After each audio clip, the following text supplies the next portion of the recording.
Our destination was the sunken Japanese World War II oil tanker, the Iro Maru. The burning ship after being hit in the stern by a U.S. Navy bomb in the Desecrate air raid of 1944. And now we're following the kingpost mast located midship, down past Golden Black Coral, and under the raised oil pipeline that goes most of the length of this ship. Under a piece of broken cargo mast is a school of yellow-tailed damsels and the deck 90 feet down.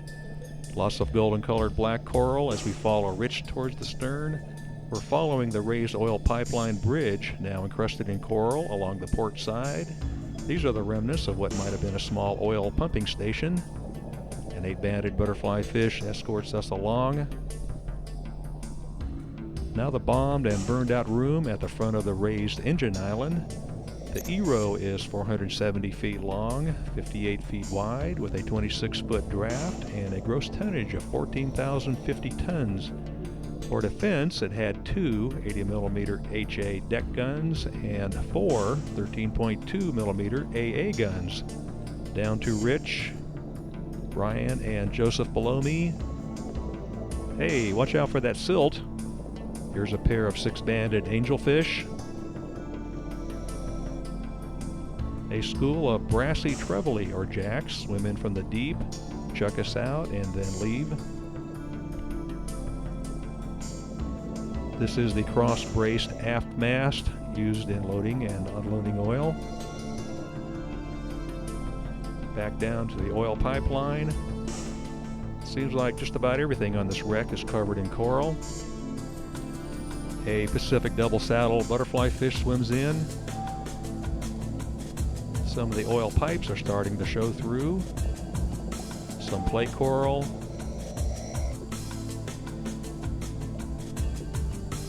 And a stop at a bright red zoanthid. I'm over the port side up to black-lipped pearl oysters along the railing. Brian looks like he's got a criminal in his crosshairs. Rich approaches the broken off base of the smokestack. Now I'm off the port side and panning along the fallen engine stack. There are lots of damselfish living in the black coral. Between this boat deck and the poop deck on the stern is this tall tripod mast that supported gear used for refueling other vessels.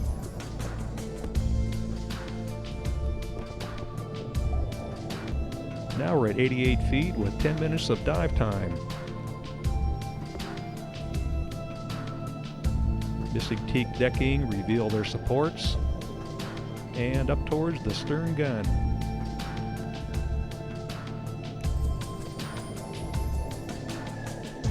Here's a sight for you, a pair of eagle rays in formation.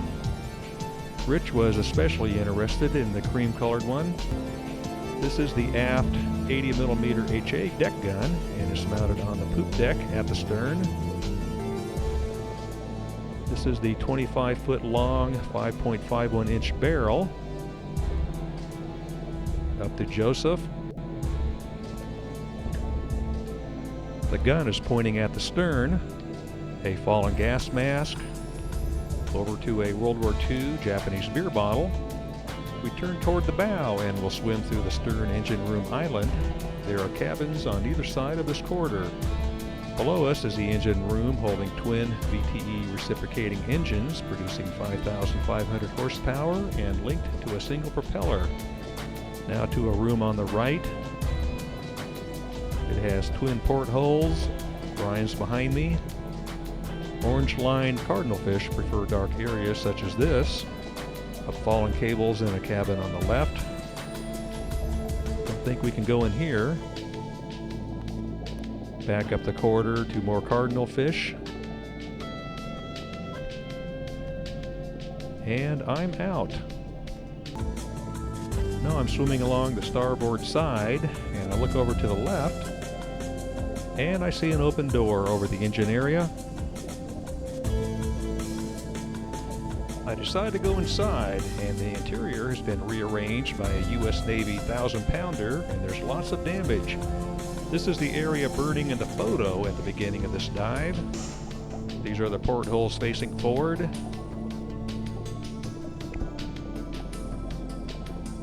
And back to the port exit on the opposite side. And I pull myself out.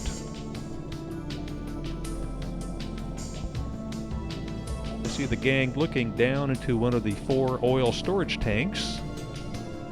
And I see what looks to be a shovel handle down there. I'd like to go in, but Rich is too far ahead. Behind the bridge is a smaller cargo hold with piles of rusting 50-gallon barrels. There are human remains down in here. From the bridge area, panning down to Rich and a second swim through.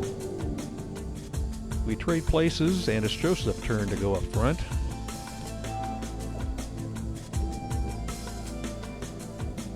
Hey Joseph, remember I'm the camera guy, so don't kick up too much silt.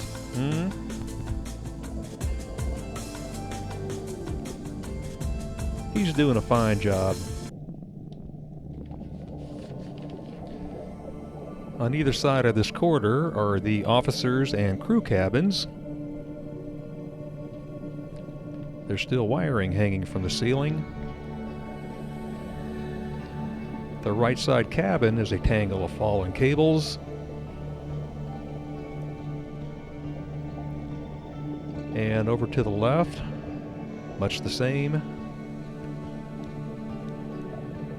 A dangling light fixture. The ceiling in the next room shows that the floor of the wheelhouse and the flying bridge above was blown or burned off. A cable connection box.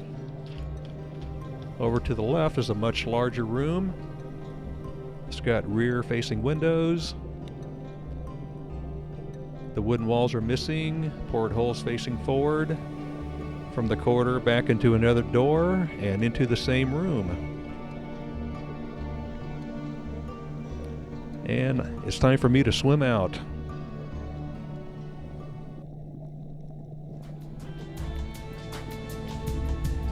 Our bubbles are escaping through the ceiling.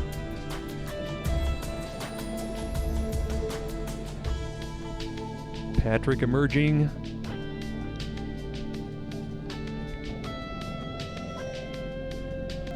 Now we're at the base of the kingpost mast. The dive computer says we're at 70 feet, up from 94, and near critical nitrogen levels. Rich floats over the missing bridge. And I head up the starboard railing.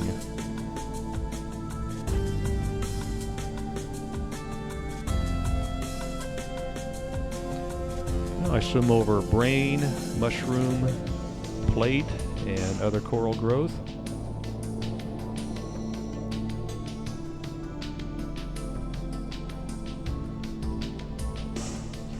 In front of the bridge is the matching 80mm forward gun and its platform on the forecastle. As I swim around the platform, I see the gun's barrel resting on it.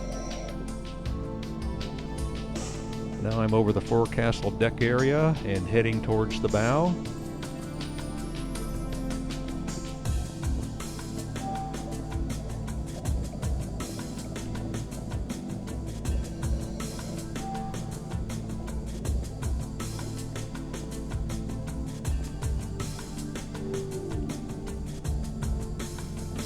Now I'm over, looking down along the squared-off bow, sitting in 130 feet of water.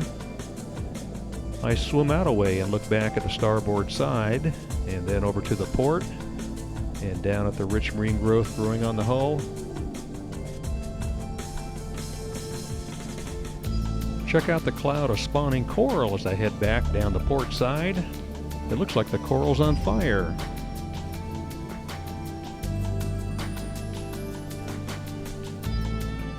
The forward gun with the barrel aimed at me.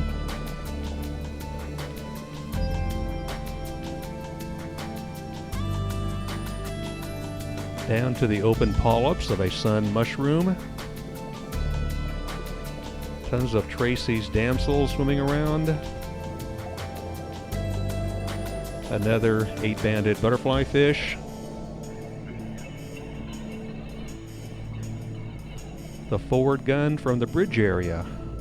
A fallen 50-gallon barrel below the missing bridge and wheelhouse.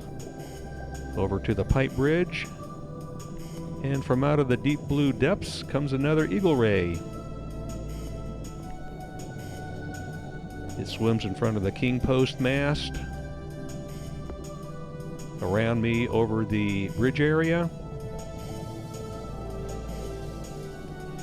And over the forward gun.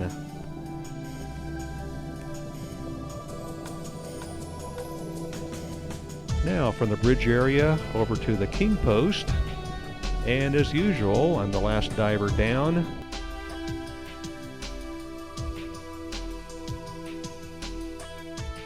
The others are decompressing overhead. Now I'm at the cross tree with the buoy lined. And an orange zoanthid on it. Clouds of blue Tracy's damsels chasing plankton. It's been a great dive.